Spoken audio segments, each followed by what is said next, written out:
وأصحابه أجمعين. اللهم صل على سيدنا محمد وعلى آل سيدنا محمد كما صليت على إبراهيم وعلى آل إبراهيم في العالمين إنك حميد مجيد. قال الله تبارك وتعالى في كلامه المجيد: أعوذ بالله من الشيطان الرجيم. بسم الله الرحمن الرحيم.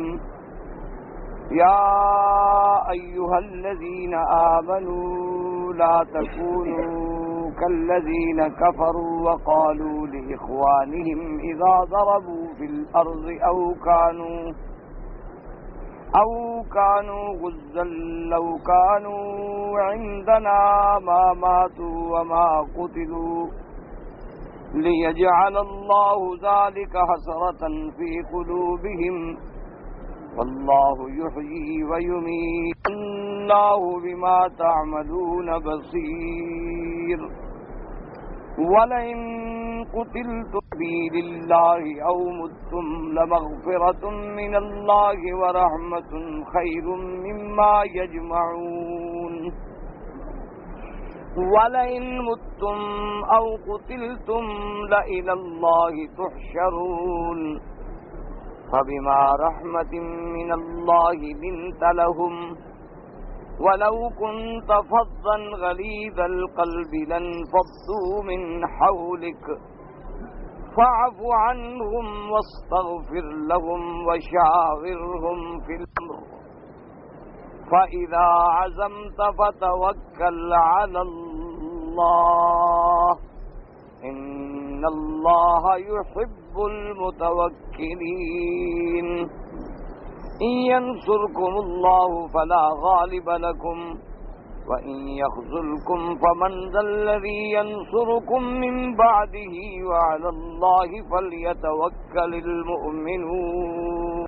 آل عمران کی ان آیات مبارکہ میں اللہ تبارک و تعالی نے ایک اسلوب جدید سے مسلمانوں کی ہدایت کا ارشاد فرمایا ہے. جیسا الحمدللہ آپ پڑھ چکے ہیں کہ متواتر 2-3 رکوع سے قصہ احد جو ہے اس کے بارے میں بڑا تفصیل سے بیان آیا ہے، کیونکہ غزوہ احد جو ہے ایک بہت بڑا اہم غزوہ ہے.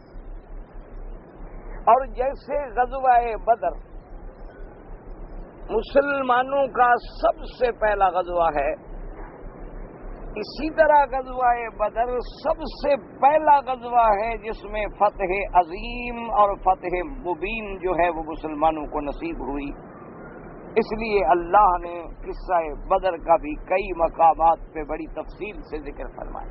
اور اسی کے بالمقابل غزوہ احد ہے جس میں سب سے پہلے مسلمانوں کو شکست کا سامنا کرنا پڑا اور حضور صلی اللہ علیہ وسلم کے جانثاروں سے پروانوں سے 70 صحابہ رضوان اللہ علیہم اجمعین شہید ہوئے.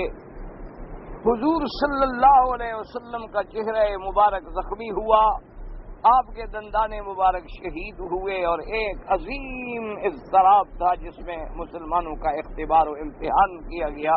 اللہ پاک نے پھر غزوہ احد کا بھی بڑی تفصیل سے ذکر کیا.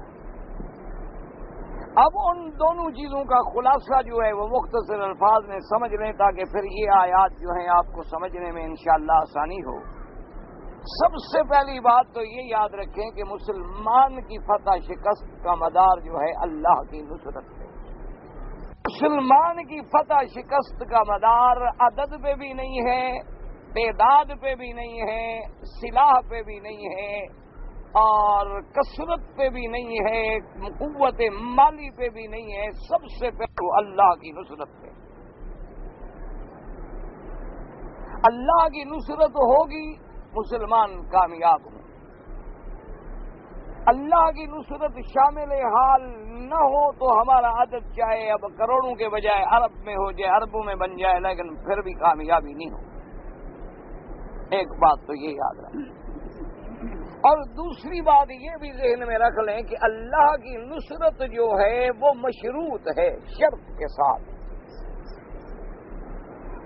اس میں شرط یہ ہے کہ تم ایمان والے بنو، تم اطاعت رسول پاک صلی اللہ علیہ وسلم پہ ثابت قدم رہو،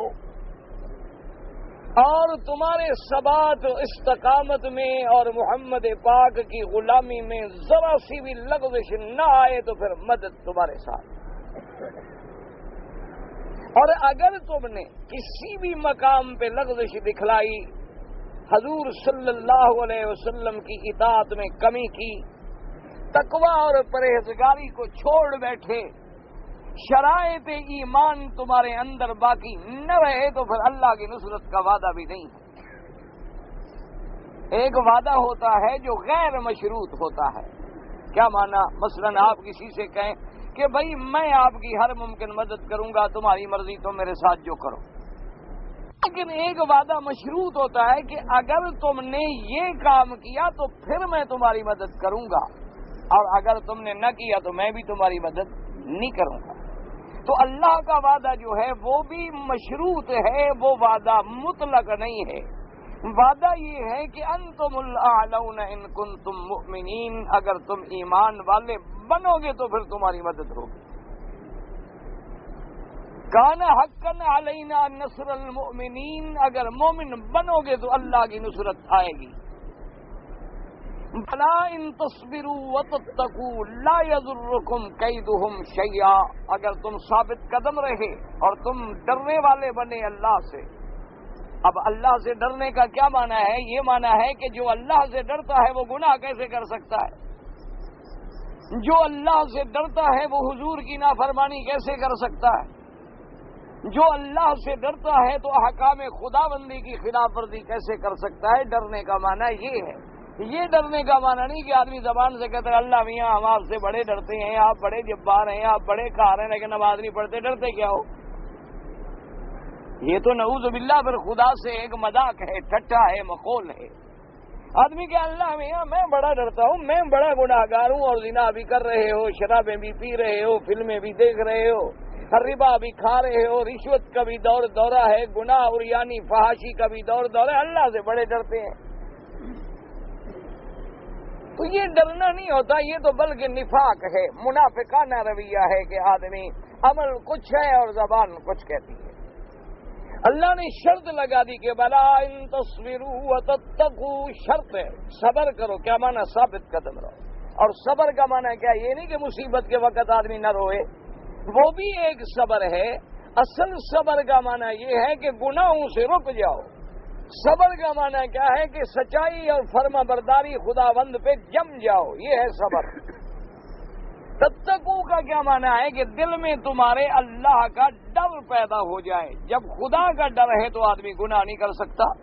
اب دیکھیں نا کہ امراۃ العزیز نے 1000 ڈورے ڈالے، اپنے حسن کا ہر تیر آزما لیا، دروازے بند کر لیے، اپنی قوت، دولت، حسن، جمال سب کو داؤ پہ لگا دیا، لیکن حضرت یوسف نے کیا کہا کہ معاذ اللہ، میں اللہ کی پناہ مانگتا ہوں، میں اپنے اللہ سے ڈرتا ہوں، میں یہ قدم نہیں بڑھا سکتا۔ یہ ہے اللہ سے ڈرنا۔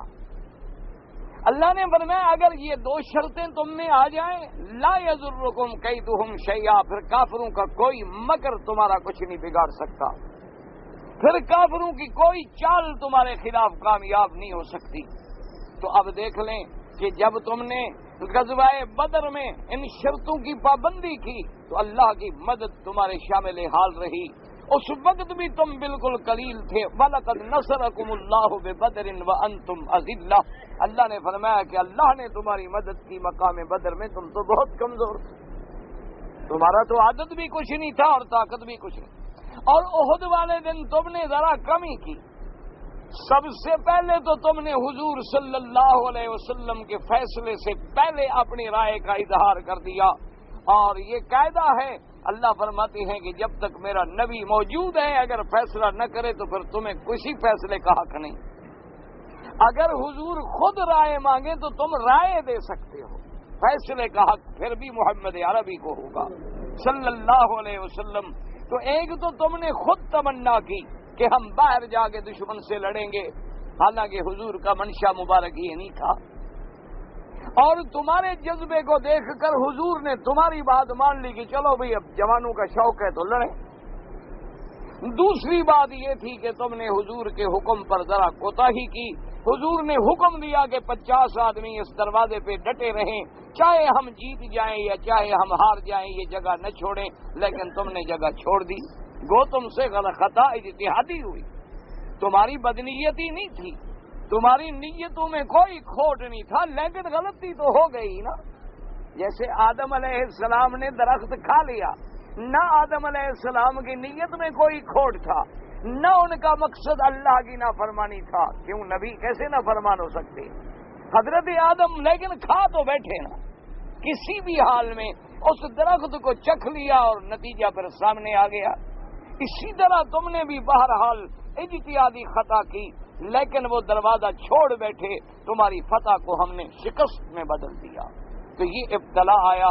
اللہ تبارک و تعالیٰ نے 2 غزوات کا بڑا تفصیل سے ذکر کیا، اور اسی باتوں کو ہمیشہ ایک بات سامنے رکھ لیں، یاد رکھ لیں کہ بعض اوقات وہ لوگ جن کے دلوں میں کھوٹ ہوتا ہے، وہ لوگ جن کے دلوں میں میل ہوتی ہے، وہ ان قرآن کی آیات مبارکہ کو اور ایسی احادیث کو لے کر صحابہ پہ اعتراض کرتے ہیں کہ دیکھو جی صحابہ نے حضور کی بات نہ مانی، دیکھو جی صحابہ نے میدان احد میں، قرآن میں لکھا ہوا ہے کہ میدان احد میں حضور کو چھوڑ کے بھاگ گئے۔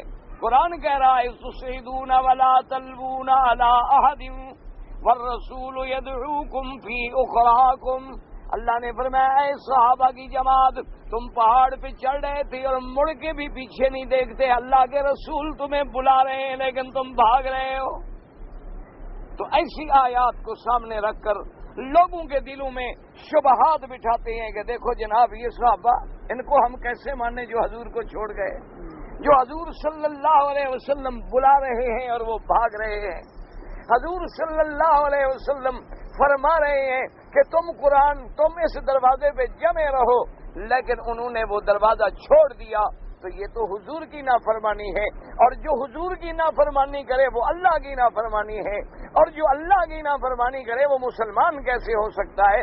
ایسی باتیں قرآن کی آیتیں پڑھ کر بیچارے میرے جیسے کم علم لوگوں کے دماغوں میں صحابہ کے خلاف شبہ بٹھاتے ہیں، حالانکہ اصل بات یاد رکھیں یہ بالکل اسی طرح کے شبہات ہیں جیسے نصرانی بھی کہتے ہیں۔ وہ کہتے ہیں دیکھو جی ہم 3 کے قائل ہیں، ہم تثلیث کے قائل ہیں، اور قرآن خود کہتا ہے انا نحن نزلنا الذکر وانا له لحافظون، اور کہیں فرماتے انا فتحنا لک فتحا مبینا، اور کہیں فرماتا ہے انا اعطیناک الکوثر۔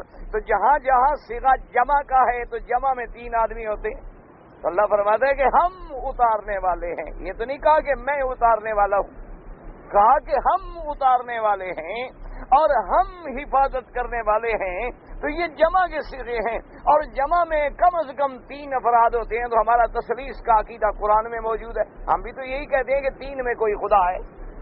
تو اسی طرح جیسے یہ عیسائی، جیسے یہودی شبہات قرآن میں کرتے ہیں، اسی طرح دشمنان صحابہ بھی قرآن سے استدلال کرتے ہیں، حالانکہ یہ استدلال ان کے جھوٹے ہیں، اللہ کے قرآن کی غلط تعبیر ہے۔ یاد رکھو اگر جمع کے صیغے کی ایک آیت کو تم مانتے ہو تو پھر قل هو اللہ احد کو کیوں نہیں مانتے ہو؟ اگر تم قرآن کے صرف جمع کے صیغے سے 3 کا عقیدہ نکالتے ہو تو اللہ الصمد لم یلد ولم یولد الہکم الہ واحد، یہ ساری آیتیں پھر کیوں نہیں مانتے ہو؟ قرآن کی صرف ایک صیغے والی آیت مانتے ہو، باقی سارے قرآن کا انکار کرتے ہو۔ تو سمجھ آ گیا کہ بھئی قرآن کیا کہتا ہے کہ اللہ ایک ہے، وحدہ لا شریک ہے۔ جہاں جمع کا صیغہ ہے معنی کیا ہے کہ احترام و عظمت کا تقاضا ہے۔ جیسے آج بھی دنیا کا بادشاہ اگر کوئی آرڈر کریں گے وہ یہ نہیں کہتے کہ میں کہتا ہوں، کہتے ہم نے یہ حکم دیا ہے، تو یہ ایک عظمت کی دلیل ہوتی ہے، وہاں صیغہ جمع کا بطور عظمت استعمال کیا جاتا ہے۔ اسی طرح دیکھو اگر قرآن کی اس آیت پر تمہارا ایمان ہے کہ صحابہ بھاگ رہے ہیں، نبی پکار رہے ہیں، صحابہ پیچھے نہیں آ رہے، تو اگلی آیت پہ کیوں ایمان نہیں؟ وَلَقَدْ عَفَا اللَّهُ عَنْهُمْ اللہ نے فرمایا میرا بدنی میں نے تیرے صحابہ کی ساری غلطیاں معاف کر دی. تو پھر اس آیت پر ایمان کیوں نہیں؟ جب اللہ نے معاف کر دیا ہے تو اللہ کے معاف کرنے کے بعد کسی کو اعتراض کا کیا حق ہے؟ اللہ نے آدم علیہ السلام کو معاف کر دیا، تم آج کو نہیں جی نہیں آدم نے یہ غلطی کی، آدم نے یہ غلطی کی. اللہ نے نوح علیہ السلام کو معاف کر دیا لیکن تم نہ معاف کرو. اللہ نے حضرت یونس علیہ السلام کو معاف کر دیا، تم معاف نہ کرو، تو اس کا مطلب ہے کہ تم قرآن کے منکر ہو. باقی یہ کہنا کہ ان سے غلطی کیوں ہو گئی، تو پھر آدم سے غلطی کیوں ہو گئی، یونس علیہ السلام سے غلطی کیوں ہو گئی، پھر نوح علیہ السلام سے غلطی کیوں ہو گئی، پھر حضرت سیدنا ابراہیم الخلیل علیہ السلام سے غلطی کیوں ہو گئی. تو اگر انبیاء کی غلطی سے نبوت میں فرق نہیں آتا تو میرے صحابہ کی خطا اجتہادی سے عظمت صحابہ میں کبھی فرق نہیں آتا. ایک بات ہمیشہ یاد رکھیں، اور دوسری بات یہ بھی یاد رکھ لیں کہ اگر اللہ کے نبیوں سے کوئی سہو ہوا ہے، ورنہ وہ گناہوں سے پاک ہیں، وہ معصوم ہیں، اللہ نے ان کو معصوم بنایا ہے، لیکن ان سے اگر کوئی نسیان ہوا ہے، کوئی سہو ہوا ہے، اس میں بھی اللہ کی حکمتیں پوشیدہ تھیں. آدم علیہ السلام اگر درخت نہ چکھتے، نہ دنیا میں اترتے، نہ یہ عالم آباد ہوتا. اللہ کی کتنی بڑی حکمت تھی کہ ایک درخت کو چکھا اور جنت سے اتارے گئے، کیونکہ اللہ نے اس عالم کو جو بسانا تھا. اسی طرح اگر یونس علیہ السلام سے غلطی نہ ہوتی تو ہمیں آیت کریمہ جیسی نعمت نہ ملتی، لا الہ الا انت سبحانک انی کنت من الظالمین فاستجبنا له ونجیناہ من الغم وکذالک ننجی المؤمنین. اسی طرح اگر صحابہ سے جنگ احد میں بھی غلطی نہ ہوتی تو کبھی شکست نہ آتی، اور کبھی شکست نہ آتی تو پھر صحابہ کا امتحان کیسے ہوتا؟ اللہ کبھی فتح دیتی ہیں، کبھی شکست دیتی. تو ان آیات مبارکہ میں آج اللہ پاک نے ایک اور حکم دیا، فرمایا یا ایھا الذین آمنوا لا تکونوا کالذین کفروا وقالوا لاخوانہم اذا ضربوا فی الارض او كانوا غزا لو كانوا عندنا ما ماتوا وما قتلوا جعل اللہ ذلك حسرة في قلوبهم واللہ یحیی واللہ بما تعملون بصیر. پہلے تو یاد رکھیں، اس سے پہلے بھی ایک آیت مبارک جو ہے آپ پڑھ چکے ہیں، وَطَائِفَةٌ قَدْ أَهَمَّتْهُمْ أَنفُسُهُمْ يَظُنُّونَ بِاللَّهِ غَيْرَ الْحَقِّ ظَنَّ الْجَاهِلِيَّةِ يَقُولُونَ هَلْ لَنَا مِنَ الْأَمْرِ مِنْ شَيْءٍ قُلْ إِنَّ الْأَمْرَ كُلَّهُ لِلَّهِ يُخْفُونَ فِي أَنفُسِهِمْ مَا لَا يُبْدُونَ لَكَ يَقُولُونَ لَوْ كَانَ لَنَا مِنَ الْأَمْرِ شَيْءٌ مَا قُتِلْنَا هَاهُنَا. اب سمجھیں اصل بات کہ جب میرے آقا سرکار مدینہ صلی اللہ علیہ وسلم، جب حضور کا نام آئے تو درود شریف تو پڑھ لیا کریں. جب بھی نام آئے، جہاں نام آئے، جب بھی سنو تو فوراً زبان پہ آنا چاہیے صلی اللہ علیہ وسلم. حضور صلی اللہ علیہ وسلم پہ اللہ کے کروڑوں صلاۃ و سلام ہوں. حضور جب جنگ احد کی طرف تشریف لے جا رہے تھے تو ایک تو جماعت تھی نا منافقوں کی جو راستے سے واپس مڑ گئی. عبداللہ ابن ابی کی قیادت میں تقریباً 300-350 کے قریب اس کی جو جماعت تھی وہ سب کی سب واپس چلی گئی کہ جی ہم نہیں لڑ سکتے. اچھا، وہ جماعت جو تھی انہوں نے تو یہ کہا یقولون لو کان من الامر شیء ما قتلنا ہاہنا. انہوں نے یہ کہا کہ ہماری بات مانی جاتی تو آج یہاں نہ مارے جاتے. اچھا، ایک وہ منافقین تھے جو اس وقت واپس نہیں گئے، وہ ساتھ رہے اور جنگ میں بھی شریک رہے، لیکن جنگ میں جب شکست آ گئی تو انہوں نے یہ کہا جس کے بارے میں اللہ فرماتے ہیں کہ ایمان والوں کافروں کی طرح نہ ہو جاؤ. وَقَالُوا لِإِخْوَانِهِمْ، جو پیچھے رہ گئے تھے وہ کہہ رہے ہیں، وہ پہلی بات جو تھی انہوں نے کہی تھی جو ساتھ تھے کہ لو کان الامر، اگر ہماری رائے پہ عمل ہوتا ما قتلنا ہاہنا، ہم یہاں آج قتل نہ ہوتے.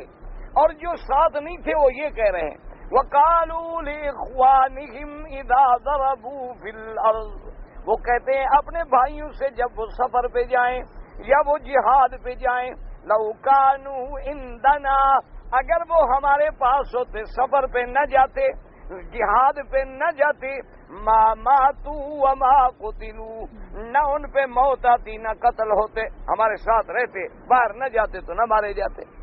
اللہ نے فرمایا کہ یہ ان کا کہنا جو ہے اصل کیا ہے، ہم ان کے لیے غم بنا رہے ہیں، لِيَجْعَلَ اللَّهُ ذَلِكَ حَسْرَةً فِي قُلُوبِهِمْ، تاکہ اللہ اس بات کو ان کے دلوں کا روگ بنا دے۔ حالانکہ واللہ یحیی و یمیت، جلانے والے بھی اللہ ہیں، مارنے والے بھی اللہ ہیں، واللہ بما تعملون بصیر، اور اللہ جو کچھ تم کرتے ہو عمل سب کو دیکھنے والے ہیں۔ وَلَئِن قُتِلْتُمْ فِي سَبِيلِ اللَّهِ أَوْ مُتُّمْ، اگر تم مرنا تو ہے، اللہ کے راستے میں شہید ہو جاؤ یا اللہ کے راستے میں تمہیں موت آئے، لَمَغْفِرَةٌ مِّنَ اللَّهِ وَرَحْمَةٌ خَيْرٌ مِّمَّا يَجْمَعُونَ، اللہ کی بخشش، اللہ کی رحمت جو ہے وہ زیادہ بہتر ہے اس چیز سے جو تم جمع کر رہے ہو، یعنی مال۔ وَلَئِن مُتُّمْ أَوْ قُتِلْتُمْ، اگر تم مر جاؤ یا قتل ہو جاؤ، لَإِلَى اللَّهِ تُحْشَرُونَ، اللہ کی طرف تو تم نے جانا ہے، پیش ہونا ہے، اٹھنا ہے قبروں سے اور لوٹنا ہے اللہ کی طرف۔ اب سمجھیں پہلا حکم کیا ہے؟ اللہ نے فرمایا یا ایھا الذین آمنوا لا تکونوا کالذین کفروا، اللہ کے قرآن میں غور کریں، سمجھیں، ایمان والو تم، اللہ نے یہ نہیں کہا لا تکونوا الذین کفروا، نہ لا تکونوا کالذین کفروا، اللہ نے یہ نہیں فرمایا کہ مومنو تم کافروں کی طرح کافر نہ بنو، بلکہ فرمایا تم کافروں کی تشابہ اختیار نہ کرو، چونکہ کاف تشبیہ کے لیے ہے۔ کاف جب تشبیہ کے لیے ہو تو یاد رکھو مشبہ بے اعلی تشبیہ اور وجہ شبہ کا ہونا ضروری ہوتا ہے، وہاں چار چیزیں جمع ہو جائیں گی۔ اس لیے فرماتی ہیں لا تکونوا کالذین کفروا، ایمان والو تم کافروں کی شبہ اختیار نہ کرو، کافروں کا تشابہ اختیار نہ کرو۔ کیا معنی؟ یعنی تمہارا عمل، تمہارا عقیدہ، تمہارا قول، تمہارا فعل، تمہارا اٹھنا، تمہارا بیٹھنا، تمہارا پہننا، تمہارا لباس، تمہارا کھانا، ہر چیز میں خبردار کبھی میرے دشمن کافروں کی تشبہ اختیار نہ کرنا۔ کیوں؟ قاعدہ ہے کہ حضور نے فرمایا من تشبہ بقوم فہو منہم، جو آدمی جس قوم کی شکل اختیار کرتا ہے، اللہ فرماتا ہے قیامت والے دن اس کو اسی کے ساتھ کھڑا کرو۔ اگر کسی نے یہودیوں کا تشبہ اختیار کیا، نصرانیوں کا اختیار کیا، کسی نے مشرکوں کا اختیار کیا، کسی نے ہندوؤں کا اختیار کیا، اللہ فرماتا ہے چونکہ یہ ان کو محبوب رکھتا تھا اسی لیے تو ان جیسا لباس بدلا، اسی لیے تو ان جیسی شکل بنائی، اسی لیے تو ان جیسی عادات اپنائی، تو گویا وہ اسی حکم میں ہو جاتا ہے۔ اب اس کی ایک مثال سمجھیں تاکہ آپ کو بات سمجھنے میں آسانی ہو جائے۔ مثال کے طور پر آج اگر آپ کے ملک کا کوئی فوجی دشمن ملک کی وردی پہن کے کھڑا ہو جائے اور اس کو آپ کے ملک کا کوئی آدمی گولی مار دے تو اس پہ کوئی سزا نہیں ہوگی۔ کیا مانا؟ کیونکہ اس نے وردی دشمن کی پہن کے اپنی شکل جو تھی وہ دشمنوں جیسی بنا لی، اب وہ دشمنوں میں مل گیا۔ اچھا اسی طرح دیکھو مثال کے طور پر تمہارے ملک میں کوئی افسر ہو، بڑا اچھا، بڑا پڑھا لکھا، بڑا دیانتدار، سمجھدار، لیکن جب صبح کو اٹھو تو اپنے دفتر پہ تمہارے ملک کا جو دشمن ملک ہے اس کا جھنڈا لگا دے تو تم اس کو معاف کر دو گے؟ اور جب اس کو پکڑا جائے کہ یہ تم نے کیا کیا، وہ کہتی میں نے تو بڑی نیک نیتی سے اور میرا تو کوئی مقصد نہیں تھا، میں تو مسلمان ہوں اور میں تو باقی اس ملک کا بڑا ایک کپڑے کا ٹکڑا ہی ہے میں نے لگا دیا تو کیا فرق پڑتا ہے؟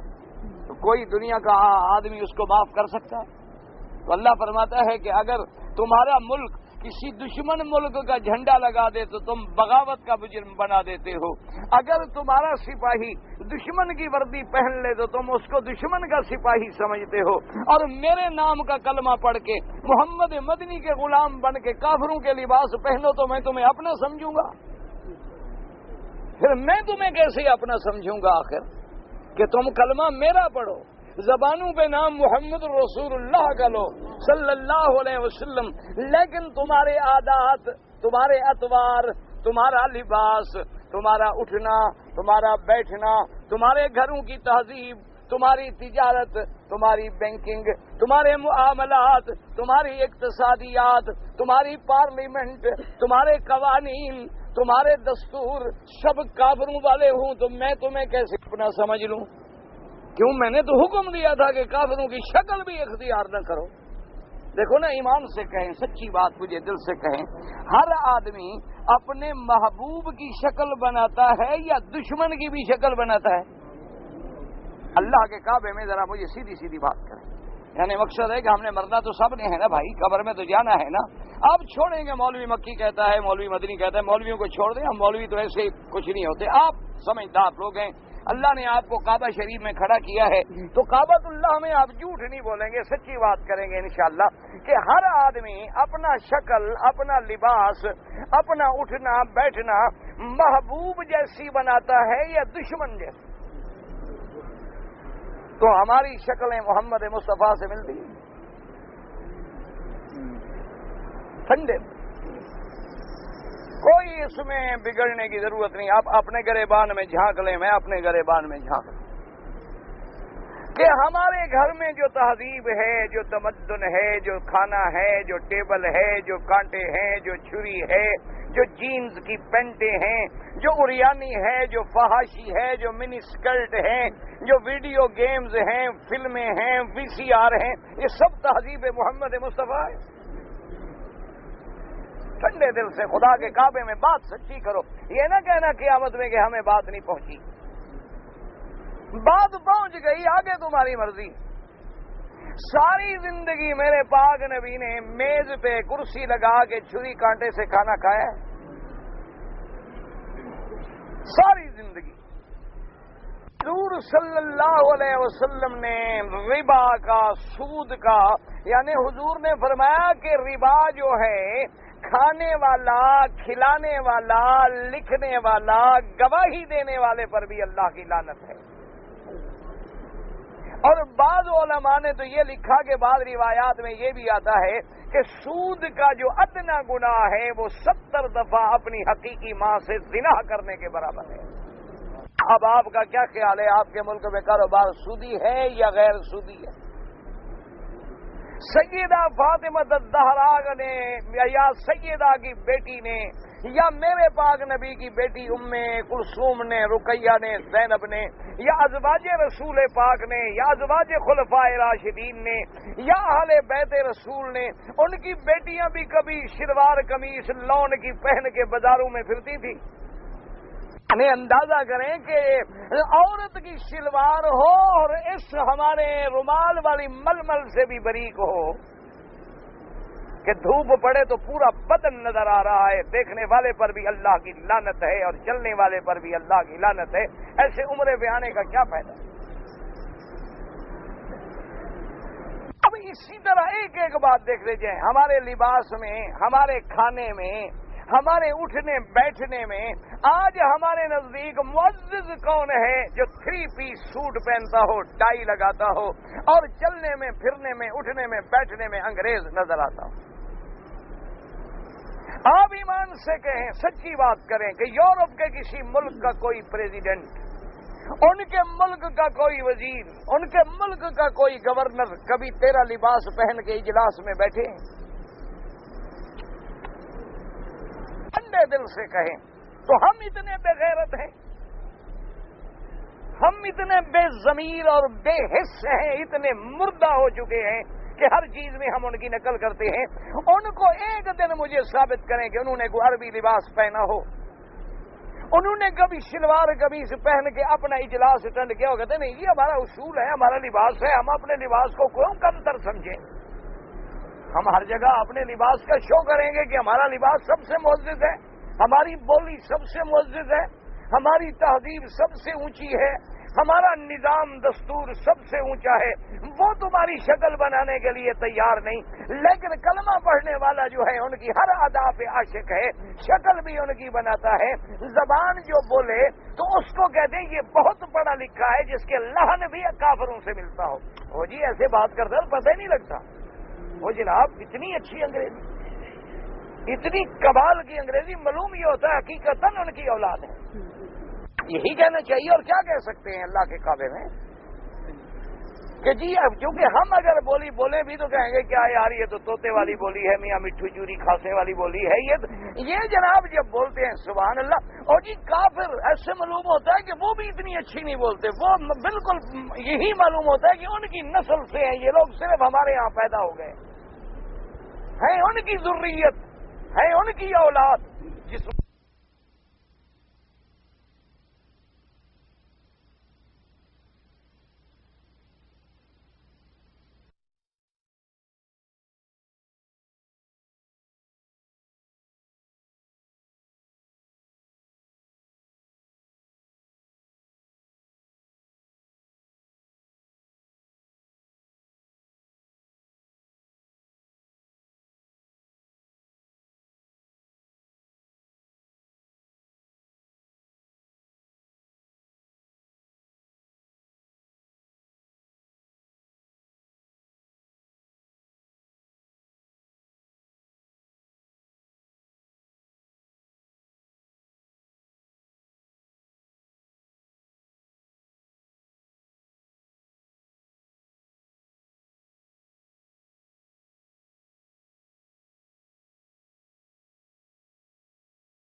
کہہ لو یہی قرآن نے ہمیں حکم دیا تھا۔ قرآن تو کہتا ہے ان کی شکل بھی نہ بناؤ، ان کا لباس بھی نہ پہنو. اگر صرف ان کی شکل بناؤ گے تو سزا کیا ہے؟ اللہ نے فرمایا قیامت میں میں تمہیں ان کے ساتھ کھڑا کروں گا, تمہارا حشر ان میں سے کروں. اگر تم نے میرے مدنی کی شکل بنائی تو میں اس کے ساتھ کھڑا کروں گا. اگر تم نے ابو بکر عمر عثمان و علی کی شکل بنائی تو میں ان کے ساتھ کھڑا کروں گا. اگر تم نے صحابہ کی شکل بنائی تو ان کے ساتھ کھڑا کروں گا. اگر تم نے ائمہ مجتہدین, ائمہ محدثین, ائمہ فقہا کی شکل بنائی تو ان کے ساتھ کھڑا کروں گا. اور اگر تم نے لارڈ میکالے اور مائیکل جیکسن کی شکل بنائی تو ان کے ساتھ اٹھاؤں گا. یہ اللہ کے قرآن کا حکم ہے اور فرمان محمد مصطفیٰ. آگے تمہاری مرضی ہے, مانو نہ مانو, لیکن یہ نہ کہنا قیامت میں کہ ہمیں قرآن نہیں پہنچا. یا ایھا الذین آمنوا لا تکونوا کالذین کفروا. خبردار, اسی لیے حکم ہے کہ اگر جن سانپ بن گیا ہم نے مار دیا تو ہم مجرم نہیں ہیں, کیونکہ وہ جن نہیں رہا, وہ سانپ کی شکل میں آ گیا. اسی طرح مسلمان قاعدہ ہے کہ اگر کوئی مسلمان کافروں کا لباس پہن کے کافروں میں کھڑا تھا اور مسلمان نے تیر چلایا, وہ مر گیا تو کوئی قصاص نہیں ہوگا, کیونکہ اس نے اپنی شکل جو ہے کافروں والی بنا دی تھی, ہمارا کوئی قصور نہیں. لا تکونوا کالذین کفروا وقالوا لإخوانہم, اور وہ کہتی ہیں اپنے بھائیوں سے. اب سمجھے اخوان سے کیا مراد ہے؟ بعض علماء نے فرمایا کیونکہ ان میں رشتہ داری بھی تھی نسبی, جو منافق رہ گئے تھے اور جو منافق ساتھ گئے تھے آپس میں تو رشتہ داریاں تھیں, تو لہذا ان کا بھائی کہنا جو ہے باعتبار اخوت نسبی بھی درست ہے. اور بعد نے کہا اخوانہم کا کیا معنی؟ یہ اخوت تھی عقیدے کے اعتبار سے, وہ بھی منافق تھے یہ بھی منافق تھے, وہ بھی حضور کے مخالف تھے یہ بھی حضور کے مخالف تھے. اس لیے اعتقاد کے طور پر جیسے آج مسلمان عرب میں ہو, عجم میں ہو, گورا ہو, کالا ہو, مشرق میں ہو, مغرب میں ہو, وہ بھائی ہے, کیونکہ انما المؤمنون اخوۃ, ہر کلمے پڑھنے والا جو ہے ایک دوسرے کا بھائی ہے. یہ اخوت ایمانی ہے, ان کی بھی اخوت تھی. اس لیے کہتے ہیں وقالوا لاخوانہم اذا ضربوا فی الارض, جب وہ سفر میں جاتی ہیں یا وہ جہاد میں جاتی ہیں, کہتی ہیں کہ اگر یہ سفر پہ نہ جاتے, اگر یہ جہاد پہ نہ جاتے, یہ قتل بھی نہ ہوتے, موت بھی نہ آتی, ہمارے پاس اپنے گھروں میں محفوظ رہتے. تو یاد رکھو یہ کلمہ بھی کفر کا کلمہ ہے. آدمی کہتا ہے دیکھو جی اگر تم سفر پہ نہ جاتے نا تو ایکسیڈنٹ نہ ہوتا, اگر تم خواہ یار میں باہر کمانے کے لیے جا رہا ہوں اپنے گھر میں رہتے تو آج تمہیں یہ موت تو نہ آتی. اللہ نے فرمایا یہ کافروں کی بات ہے. یاد رکھو سفر پہ جاؤ یا نہ جاؤ, جو موت اللہ نے لکھی ہے وہ کوئی ٹال نہیں سکتا ہے, اور موت کی گھڑی معین ہے, وہ بدل بھی نہیں سکتی. یہ سفر نہیں مارتا. کتنے لوگ ہیں سفر پہ جا کے, جنگوں پہ جا کے صحیح سالم گھر آ جاتے ہیں, اور کتنے لوگ ہیں جو گھر میں رہتے ہوئے مر جاتے ہیں. کتنی لوگ ہیں جو کرسیوں پہ بیٹھے بیٹھے ہارٹ اٹیک ہوتا ہے, کلمہ تک بھی نصیب نہیں ہوتا. اور کتنی لوگ ہیں جو ساری دنیا کی مشقتیں کر کے صحیح سلامت واپس آ جاتے ہیں. واللہ یحیی و یمیت, اللہ جلانے والے ہیں اور اللہ مارنے والے ہیں. جلاتے بھی اللہ ہیں اور مارتے بھی اللہ ہیں. اور ساتھ یہ ہے جب جلانا مارنا اس کے ہاتھ میں ہے تو اس کا علم بھی اتنا بڑا ہے کہ جو کچھ تم کرتے ہو وہ جاننے والے, دیکھنے والے. واللہ بما تعملون بصیر. اور یاد رکھو یہ قرآن کی آیت, جیسے ہمارے بعض بھائی کہتے ہیں نا جی کہ حاضر ناظر اللہ تو نہیں ہے, نعوذ باللہ. وہ کہتے ہیں دیکھو جی پورے قرآن میں کہیں خدا کے لیے حاضر ناظر کا لفظ ہی نہیں ہے. تو یاد رکھو حاضر مانا موجود اور ناظر مانا دیکھنے والا. تو بصیر مانا دیکھنے والا. کوئی ضروری تو نہیں ہوتا کہ وہی لفظ ہو. خبیر مانا جاننے والا, علیم مانا علم والا, بصیر مانا دیکھنے والا. وَهُوَ مَعَكُمْ أَيْنَمَا كُنْتُمْ, اور اللہ معیت علمی کے ساتھ ہر جگہ ہے چاہے تم جہاں ہو. تو یہ صفت صرف اللہ کے لیے ہے. اللہ کے قرآن کو بدل کے بلا وجہ نہ اپنے عقائد کو بگاڑا کریں. فرماتے ہیں وَلَئِن قُتِلْتُمْ سَبِيلِ اللَّهِ أَوْ مُتُّمْ لَمَغْفِرَةٌ مِّنَ اللَّهِ وَرَحْمَةٌ خَيْرٌ مِّمَّا يَجْمَعُونَ. اللہ نے فرمایا میرے مدنی صلی اللہ علیہ وسلم وَلَئِن قُتِلْتُمْ، مرنا تو ہے، پھر آدمی اللہ کے راستے میں شہید کیوں نہ ہو جائے؟ موت تو آنی ہے، اچھا چلو مرنا بھی ہے تو پھر کافر ہو کے کیوں مرے؟ مرنا بھی ہے تو فرما برداری میں کیوں نہ مرے؟ مرنا ہے تو اللہ کی اطاعت میں کیوں نہ مرے؟ مرنا ہے تو عبادت میں، نماز میں، ذکر میں، اللہ کی یاد میں کیوں نہ مرے؟ موت تو آنی ہے۔ تو جب ہم نے مرنا ہے تو سب سے اعلیٰ موت کیا ہے؟ شہادت ہے۔ سب سے اعلیٰ موت کیا ہے؟ اللہ کے راستے میں شہید ہو جانا ہے۔ یعنی شہید کا اتنا بڑا مقام ہے کہ اس کا قطرہ ابھی خون کا زمین پہ نہیں گرتا کہ اللہ اس کے سارے گناہ معاف کر دیتے ہیں۔ اور شہید کا اتنا بڑا مرتبہ ہے کہ حکم ہے اس کو غسل دینے کی بھی ضرورت نہیں ہے، تاکہ قیامت والے دن وہ اپنے انہی علامات و نشانیوں کے ساتھ خدا کے دربار میں کھڑا ہو۔ اسی لیے شہید کا یہ مقام ہے۔ اللہ نے فرمایا لوگوں خبردار، میرے شہیدوں کو، میرے راستے میں جان دینے والوں کو مردہ نہ کہا کرو۔ مردہ تو وہ ہوتا ہے جو کفر پہ مر جائے، مردہ تو وہ ہوتا ہے جو ایمان سے نکل جائے، مردہ تو وہ ہوتے ہیں جو فرما برداری سے نکل جائیں۔ جو میرے راستے میں شہید ہوئے ہیں ان کو تو ہم نے حقیقی زندگی عطا کر دی ہے، اس لیے فرمایا کہ ان کو مردہ بھی نہ کہو، وہ زندہ ہے۔ اس لیے فرمایا وَلَئِن قُتِلْتُمْ فِي سَبِيلِ اللَّهِ، اللہ کے راستے میں، اللہ کے راستے میں کیا مانا؟ دین کے راستے میں، اسلام کے راستے میں، جہاد کے راستے میں، اپنے دین کی حفاظت کے راستے میں، اپنے بیوی بچوں کی عزت کی حفاظت کے راستے میں، اور ہجرت کے راستے میں، یہ سب فی سبیل اللہ ہے۔ وَلَئِن قُتِلْتُمْ فِي سَبِيلِ اللَّهِ أَوْ مُتُّمْ، تو تمہیں ملے گا کیا؟ لَمَغْفِرَةٌ مِّنَ اللَّهِ وَرَحْمَةٌ، اللہ کی طرف سے بخشش ملے گی، اللہ کی طرف سے رحمت ملے گی۔ چلو تم دنیا میں زندہ رہ کے کیا اکٹھا کرو گے؟ مال دولت اکٹھی کرو گے۔ اللہ نے فرمایا ہم جو تمہیں بدلہ دیں گے وہ تمہاری ایسے دولت سے کروڑوں درجے بہتر ہے۔ یہ دولت تو فانی ہے، یہ مال تو ختم ہونے والا ہے۔ اور کبھی ایسا بھی ہوتا ہے کہ والدین ساری زندگی محنتیں کرتے ہیں، مال جمع کرتے ہیں، ان کو کھانا بھی نصیب نہیں ہوتا۔ کتنے لوگ ہیں جو محل بناتے ہیں، بیٹھنا بھی نصیب نہیں ہوتا۔ کتنے لوگ ہیں جو کپڑے سلواتے ہیں، پہننا بھی نصیب نہیں ہوتا۔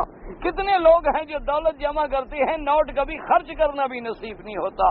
اور اللہ نے فرمایا یہ فانی ہیں، اور ہم جو تمہیں نعمتیں دیں گے وہ تو باقی ہی باقی ہیں۔ اچھا دنیا میں کوئی خیر بھی ہو تب بھی شر ہے، کیونکہ قاعدہ ہے کہ خالص خیر اگر ہے تو آخرت میں ہے، اور خالص شر اگر ہے تو جہنم میں ہے۔ دنیا میں اگر خیر ہے تو ساتھ شر بھی لگا ہوا ہے۔ اللہ نے فرمایا تم اس کا ثواب ڈھونڈو جو آخرت میں ملے گا۔ لَمَغْفِرَةٌ مِّنَ اللَّهِ وَرَحْمَةٌ خَيْرٌ مِّمَّا يَجْمَعُونَ وَلَئِن مُتُّمْ أَوْ قُتِلْتُمْ، اب دیکھو ترتیب بدل گئی۔ وہاں کیا تھا؟ وَلَئِن قُتِلْتُمْ فِي سَبِيلِ اللَّهِ أَوْ مُتُّمْ، اگر تم اللہ کے راستے میں شہید ہو جاؤ، وہاں شہادت مقدم موت مؤخر، یہاں موت مقدم اور شہادت مؤخر، کیونکہ وہاں مقامی مرتبہ شہادت تھا، اور یہاں گھر بیٹھو، چلو گھر بیٹھنے والا تو عام طور پہ مرے گا ہی نا، قتل تو کبھی ہوگا نا، ورنہ گھر بیٹھنے والے کو کیا کسی نے خود اپنی موت مرے گا۔ وَلَئِن مُتُّمْ، اچھا اگر تم مر جاؤ خود اپنی موت، او قتلتم، یا تمہیں کوئی قتل کر دے، قتل ہو جاؤ، تو جاؤ گے کہاں؟ مرنے کے بعد بھی تو اسی اللہ کے پاس ہی جانا ہے نا، قتل ہونے کے بعد بھی اسی اللہ کے پاس جانا ہے۔ تو جب ہم نے قبروں سے اٹھ کے اسی کے دربار میں جانا ہے تو پھر اسی کے حکم پہ کیوں نہ مرے، پھر اسی کے حکم پہ کیوں نہ جان دیں۔ یاد رکھو ایمان سے لاکھوں کروڑوں لوگ روز مر جاتے ہیں۔ آج کل تو ایسے دور میں ہم گزر رہے ہیں کہ اس وقت اگر آپ حساب لگائیں تو دنیا میں پتہ نہیں کتنے لاکھ بندے ہیں جو روزانہ صرف بھوک سے مر جاتے ہیں، کتنے لوگ بندے ہیں جو روزانہ وبائی بیماریوں سے مر جاتے ہیں، کتنے دنیا میں ایسے بچے ہیں جو پیدا ہوتے ہوئے مر جاتے ہیں، کتنی موتیں ہو جاتی ہیں۔ تو مرنا تو ہم سب نے ہے، مرنا تو ہے، لیکن اگر ہم نے اللہ کے راستے میں موت اختیار کی، کیونکہ جانا بھی تو اسی کی طرف ہے، تو جب ان کے راستے میں مر کے جائیں گے تو سرخروئی سے جائیں گے، اور اگر نافرمان ہو کے جائیں گے تو پھر کیسے سامنے ہوں گے رب کے؟ اگر ہم نے نافرمانی کی اور جانا تو ہے۔ وَلَئِن مُتُّمْ أَوْ قُتِلْتُمْ لَإِلَى اللَّهِ تُحْشَرُونَ فَبِمَا رَحْمَةٍ مِّنَ اللَّهِ لِنتَ لَهُمْ اب اللہ فرماتے ہیں دیکھو میرے بدری کی شان، کیونکہ صحابہ سے غلطی تو ہو گئی، اب اس کا تقاضا یہ تھا کہ حضور ان پر ناراض ہوتے، حضور صلی اللہ علیہ وسلم اپنے جلال کا اظہار کرتے، تم نے یہ غلطی کیوں کی، تم نے ایسا کیوں کیا، تم نے ایسا کیوں کیا؟ لیکن اللہ نے فرمایا میرا مدنی یہ بھی میری رحمت ہے کہ میں نے آپ کو ایسا رحمت للعالمین بنایا ہے، میں نے آپ کو ایسا پیارا اور نرم دل عطا فرمایا ہے کہ کتنی بڑی غلطی کیوں نہ ہو جائے میرا مدنی برداشت کرنے والے ہیں، حلم کرنے والے، رحمت کرنے والے، شفقت کرنے والے، مودت کرنے والے، کہ امت کتنی راستے سے بھٹک جائے لیکن پھر بھی دروازے پہ آئے تو معاف کرنے کے لیے تیار ہیں، کیونکہ یہی صفت ہے کہ اللہ تبارک و تعالیٰ بھی اپنے بندوں کو چاہے لاکھ بھٹک جائیں، گناہگار بن جائیں، اللہ معاف کرے، کافر بن جائیں، مشرک بن جائیں، خدا کے دروازے پہ آ کے گر جائیں، توبہ کرنے اللہ معاف کرنے کے لیے تیار ہیں۔ فرمایا فَبِمَا رَحْمَةٍ مِّنَ اللَّهِ، یہ بھی میری رحمت کی دلیل ہے، لِنْتَ لَهُمْ، آپ نے ان کے ساتھ نرم مزاجی سے کام لیا، اور میرے نبی یہ بھی میرا کرم ہے کہ میں نے آپ کو رحمت والا بنایا۔ وَلَوْ كُنْتَ فَظًّا غَلِيظَ الْقَلْبِ لَانفَضُّوا مِنْ حَوْلِكَ، اگر آپ سخت ہوتے، اگر آپ درست ہوتے، اگر آپ سخت دل ہوتے تو پھر لوگ بھی آپ سے ہٹ جاتے، لیکن آپ کو ہم نے ایسا سراپا رحمت بنایا کہ وہ غلطی کرتے رہیں آپ معاف کرتے رہیں، دشمن پتھر مارتے رہیں آپ پھول برساتے رہیں، دشمن گالیاں دیتے رہیں محمد مدنی دعائیں کرتے رہیں، حتیٰ کہ حضور نے آخری عمر میں یہ دعا کی کہ میرا اللہ اگر میں نے کبھی غصے میں کسی پہ لعنت کر دی ہو، اگر میں نے کسی کو بد دعا کر دی ہو، میرا اللہ وہ بھی دعا میں بدل دے۔ یا اللہ میں بھی تو بشر ہوں نا، میں بھی تو انسان ہوں، کبھی غصے میں آ کے میں بھی تو بد دعا کر سکتا ہوں، لیکن جس کو بھی میں نے کیا اس کو بھی دعا بنا دے۔ دوسرے سے بات پہ کہا فَبِمَا رَحْمَةٍ مِّنَ اللَّهِ لِنْتَ لَهُمْ وَلَوْ كُنْتَ فَظًّا غَلِيظَ الْقَلْبِ لَانفَضُّوا مِنْ حَوْلِكَ۔ اب دیکھو میرے مقام صحابہ، جس صحابہ پہ لوگ اعتراض کرتے ہیں، ان صحابہ کی شان دیکھو، ان کا سفارشی ساری دنیا اللہ کے پاس سفارش کے لیے جاتی ہے، ساری شفاعتیں اللہ سے سفارش کریں گے، نبی اللہ سے سفارش کریں گے، علماء اللہ کے آگے سفارش کریں گے، حافظ قرآن اللہ کے آگے سفارش کریں گے، اولیاء اللہ کے آگے سفارش کریں گے۔ یہ میرے مدنی کے صحابہ کی شان ہے۔ اللہ فرماتے ہیں محمد ان کا میں سفارشی ہوں، حالانکہ وہ تو خود معاف کر سکتے ہیں، ان کو کیا ضرورت ہے سفارش کرنے کی، وہ تو مالک ہیں، لیکن یہ مقام صحابہ ہے کہ اگر صحابہ سے غلطی ہوگی فاعف عنہم، میرا مدنی آپ بخش دیں ان کو، آپ ان کو معاف کر دیں۔ اللہ کو فرما رہے ہیں فاعف عنہم۔ اچھا اگر بہت بڑی غلطی ہے آپ کہتے ہیں میں تو معاف کر دوں، لیکن میرا اللہ فرمایا واستغفر لہم، مجھ سے بھی بخشش مانگ لو، میں بھی معاف کرتا ہوں، اور صرف معاف نہ کریں وشاورہم فی الامر، ان کو اپنے اسی مرتبے پہ بھی قائم رکھیں، ان کے مشورے کے بغیر کوئی قدم نہ اٹھائیں۔ حالانکہ اللہ کے نبی کو مشورے کی کیا ضرورت ہے، اللہ کے نبی کا تو اللہ سے تعلق ہے، وحی سے تعلق ہے، تازہ اللہ کا وحی انہیں خبر دیتی ہے، یہ امت کو سبق دے رہے ہیں کہ مشورے سے سر انجام دے۔ وشاورہم فی الامر فاذا عزمت، اب مشورے کے بعد جب آپ نے عزم کر لیا، فاذا عزمت فتوکل علی اللہ، پھر اللہ پہ بھروسہ کریں۔ مشورے کا کیا ماننا؟ کن سے مشورہ کرو؟ صحابہ سے۔ کن سے مشورہ کرو؟ ابو بکر عمر سے۔ کن سے مشورہ کرو؟ عثمان و علی سے۔ کن سے مشورہ کرو؟ طلحہ زبیر سے۔ کن سے مشورہ کرو؟ ابی موسیٰ اشعری سے۔ کن سے مشورہ کرو؟ معاذ بن جبل سے۔ مشورہ ان سے لو جو مشورہ دینے کے قابل بھی ہو۔ مشورے کا اصل پتہ ہے کیا معنی ہے عربی میں؟ عربی میں کہتے ہیں کہ مشورے کا مادہ جو ہے یہ ہے شرط الاصل شورتن، یعنی شہد کے چھتے سے شہد کا نکالنا۔ اصل مشورے کا لفظ جو ہے محاورات عرب میں اس کو کہتے ہیں، آپ نے دیکھا نا جہاں شہد ہوتی ہے جسے آپ اصل کہتے ہیں، شہد کہتے ہیں، ماکھی کہتے ہیں، وہ چھتا ہوتا ہے، اس کے اندر سے ہوتی ہے، تو اس کے اندر سے نکالنا کیا مان کہ جب تم مشورہ لوگے تو اندر سے بات نکال لو گے، اور پھر جیسے شہد میٹھی ہوتی ہے، مشورہ بھی دینے والا میٹھا ہو، مشورے دینے والا بھی صحیح رائے رکھتا ہو، اور پھر جیسے شہد جو ہے وہ اندر کی بھی شفا ہے، باہر کی بھی شفا ہے، جب تم صحیح لوگوں سے مشورہ لوگے تو شفا ہی ملے گی، کامیابی ہی ملے گی، تمہیں ہر مقام پہ عزت ملے گی، غلبہ ملے گا۔ اس لیے فرمایا وَشَاوِرْهُمْ فِي الْأَمْرِ فَإِذَا عَزَمْتَ، یہ مشورہ نہیں شاور کا جو تمہارے لوگ کرتے ہیں، جمہوریت، یہ جمہوریت تو مغربی طرز حکومت ہے، یہ تو کافروں کی بنایا ہوا نظام ہے، یہ تو نظام کافرانہ ہے جس میں کبھی اسلام کا کوئی تعلق نہیں۔ یہ مشورہ نہیں ہوتا کہ مشورہ کرنا ہو تم نے گھڑی بنانے کا اور لوہار سے پوچھنے جاؤ، یہ بھی مشورہ ہوتا ہے۔ تم نے مشورہ کرنا ہو بیمار کے بارے میں اور چلے جاؤ ماشاءاللہ درخان کے پاس کے بھی میرے چاچے کی ٹانگ ذرا خراب ہو گئی ہوگی، ابھی آتا ہوں میں انشاءاللہ ٹھیک کر دوں، تو وہ تو آگے کاٹ ہی دے گا، ٹھیک اور کیسے کرے گا؟ تو اصول ہوتا ہے کہ مشورہ کس سے لو جو اہل الرائے والمشورہ ہو، جو مشورے دینے کا لائق ہو، جس میں مشورے کی صلاحیت ہو، جو ارباب حل و عقد ہو۔ اگر تمہاری ایسی جمہوریت کو دیکھا جائے پھر تو یزید حق پہ تھا، پھر تو حضرت حسین کی غلطی تھی، کیونکہ ساری دنیا تو یزید کو ووٹ دے چکی تھی، ساری دنیا نے اسے اپنا خلیفہ بنا لیا تھا، لیکن اسلام کہتا ہے جب مکے مدینے والوں نے بیعت نہیں کی تو نہیں ہوئی، کیونکہ اصل مشورے دینے والے تو وہ ہیں جو محمد کے غلام ہیں، اصل رائے تو ان کی ہے جنہوں نے حضور کی گود میں قرآن پڑھا ہے۔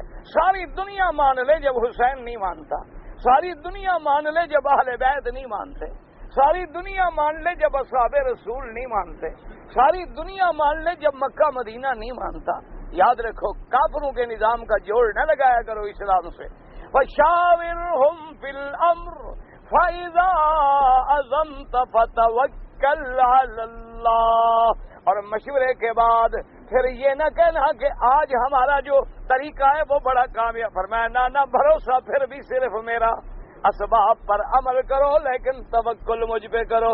فَتَوَكَّلْ عَلَى اللَّهِ إِنَّ اللَّهَ يُحِبُّ المتوکلین، اور فرمایا میرے مدنی صلی اللہ علیہ وسلم ان ینصرکم اللہ فلا غالب لکم، اگر اللہ تمہاری مدد کرے، دعا کرو اللہ ہر جگہ مسلمانوں کی مدد کرے، اللہ تبارک و تعالی ہر جگہ ایمان والوں کی مدد کرے، اللہ ہر جگہ قرآن والوں کی مدد کرے، قرآن کے ماننے والوں کی مدد کرے۔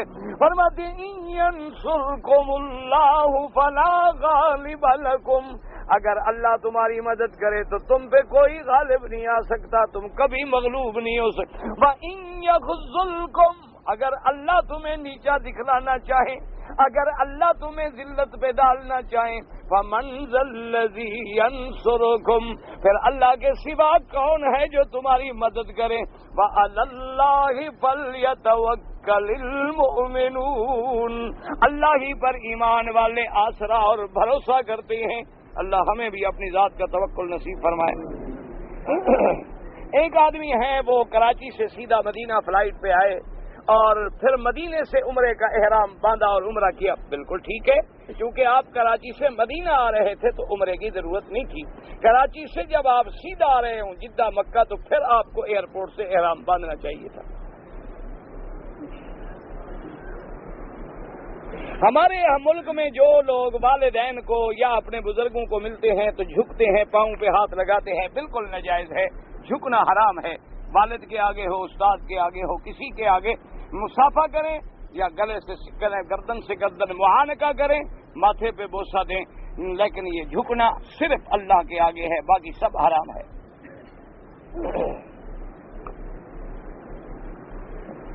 کہتے ہیں جی کہ ہمارے علاقے میں میت کو دفن کرنے کے بعد پھول ڈالتے ہیں، یہ بدعت ہے، کوئی پھول ڈالنے کا حکم نہیں ہے، کوئی چادریں چڑھانے کا حکم نہیں ہے۔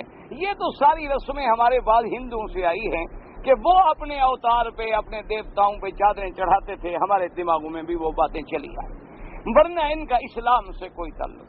باقی قبر پہ کھڑے ہو کے دعا مانگو، ان کے لیے قرآن پڑھیں دعا مانگیں اس کا کوئی حرج نہیں. حضور نے حکم دیا دعا مانگو کہ اللہ اس کو ثابت قدم رکھے. اگر کسی مرد کا بی انتقال ہو گیا تو کیا میت کو اپنا خامند جو ہے وہ غسل دے سکتا ہے؟ اگر عورتیں موجود نہ ہوں، اگر عورتیں موجود نہ ہوں تو پھر مجبوراً غسل خامند ہی دے گا، کیونکہ وہ اس کی بیوی ہے انشاءاللہ قیامت میں بھی. لیکن اگر عورتیں موجود ہیں تو پھر خامند کو کوئی حق نہیں کہ غسل دے. مجھے نماز پڑھنے کا بڑا شوق ہے لیکن مجھے نماز پوری نہیں آتی. جو کچھ بھی آتا ہے بس میں پڑھتا رہتا ہوں. بڑی اچھی بات ہے، بہت اچھی بات ہے. جب تک نہیں آتی تمہیں جو بھی آتا ہے بس تم پڑھتے رہو، کوئی فرق نہیں پڑتا. لیکن تھوڑا تھوڑا نماز سیکھنے کی بھی کوشش کرو. شوق میں تو لوگ بھائی کیا کہتے ہو دیوان یاد کر لیتے ہیں، 2,000 شعر یاد کر لیتے ہیں. تم اللہ کی نماز کی 2 آیتیں بھی یاد نہیں کر سکتے. لوگوں کو دیکھا نہیں، سیف الملوک حفظ ہے، ہیر رانجھا حفظ ہے، الف لیلا حفظ ہے، لیلا مجنو حفظ ہے. بیٹھے رہیں ساری رات پڑھتے رہیں گے، مجالے زبر دیر کی غلطی کریں. تو تمہیں نماز کی 2 باتیں بھی یاد نہ ہوں تو دکھ کی بات ہے.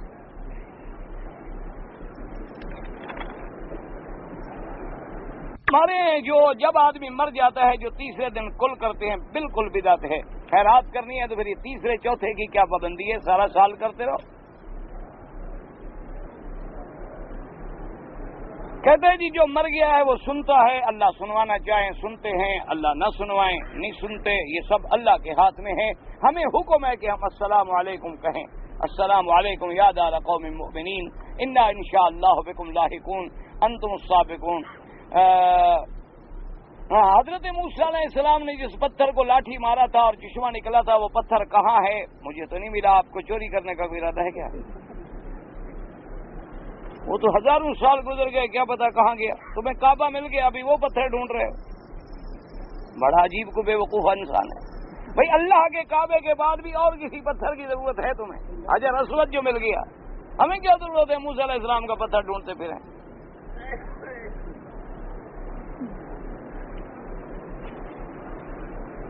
طالبان اللہ ان کی مدد کرے. بالکل دیکھو جی ہم ذاتی طور پہ تو نہیں جانتے، اتنا جانتے ہیں کہ جہاں جہاں وہ آئے قرآن نافذ کر دی، شریعت نافذ کر دی.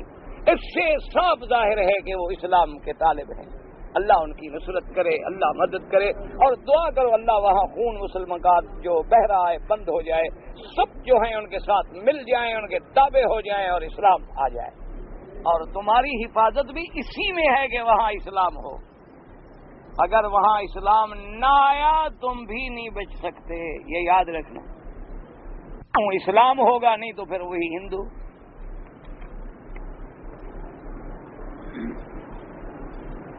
اب آپ نے بچوں کو قرآن پڑھانے کے لیے مدرسے میں داخل کیا، 18 پاڑے پڑھے، لیکن پھر کوشش کی بیٹا مول، لیکن بیٹا نہیں بنتا. آپ کوشش کرتے رہیں، دعا کرتے رہیں، باقی اللہ کے ہاتھ میں ہے.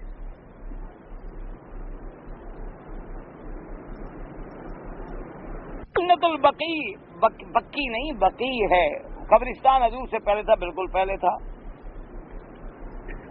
بنگلہ دیش کا ایک بڑا عالم حسن سعیدی، مجھے تو نہیں پتا بھائی، ابھی میں جاؤں گا انشاءاللہ بنگلہ دیش تو پوچھوں گا.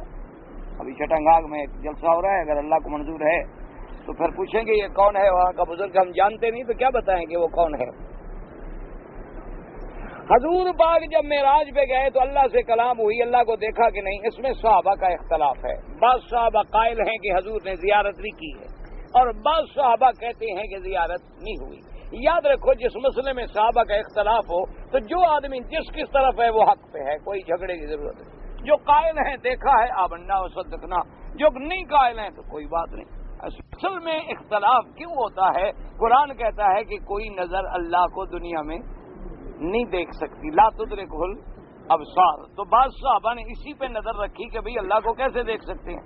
اور جو صحابہ قائل ہیں وہ کہتے ہیں حضور نے دنیا میں تو نہیں دیکھا، وہ تو معراج آسمانوں پہ ہوا ہے، ایسے دنیا میں تو نہیں دیکھا حضور نے.